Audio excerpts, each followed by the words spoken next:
আজ হঠাৎ করে প্ল্যান, চলে যাচ্ছি কিছু খেতে, অর্থাৎ বাইরে খেতে মন চাইছে। বাসায় অনেক দিন খেলাম। আমরা চলে এলাম আন্দরকিল্লা মোড়। আন্দরকিল্লা মোড়ে একটি সুস্বাদু খাবারের দোকান রয়েছে, মোগল। মোগলে আমরা বসবো। এই যে সিঁড়ি দিয়ে আমরা উপরের দিকে উঠলাম। পেটের ভিতর প্রচুর খিদে। সবাই ভাত খাওয়ার জন্য আর তর সইতেছিল না। ভিতরে ঢুকলাম, ভিতরে লোকজন কমে ছিল, কিন্তু আমরা ভাত পেতে পেতে অনেক লেট হয়েছে। ওদের সার্ভিসটা একটু স্লো ছিল। তারপরও খাবার অত্যন্ত সুস্বাদু।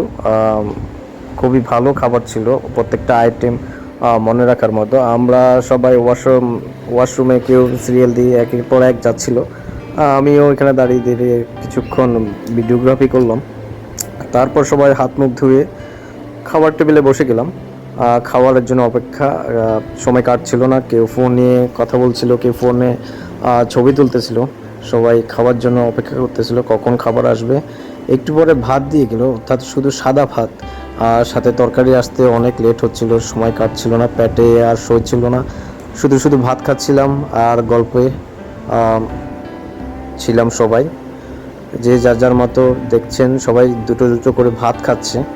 এরপরে চলে আসলো ভর্তা, ডাল। আমরা খেলাম ভর্তা, ডাল, খাসির মাংস। তারপর খাওয়া দাওয়া করে চট করে বেরিয়ে গেলাম। বাসায় ফিরতে হবে। বাসায় ফেরার সময় এই মনোরম পরিবেশ, অর্থাৎ চিটংয়ের এই মনোরম পরিবেশ সবাইকে মুগ্ধ করবে। অনেক সুন্দর পরিবেশ। আমরা একটি মসজিদকে ক্রস করে সামনে রেডিসন ব্লু আছে, ব্লুর সামনে দিয়ে চলে যাচ্ছি বাসার দিকে। সবাই ভালো থাকবেন। নতুন কোনো ব্লগে আবার নতুন করে দেখা হবে।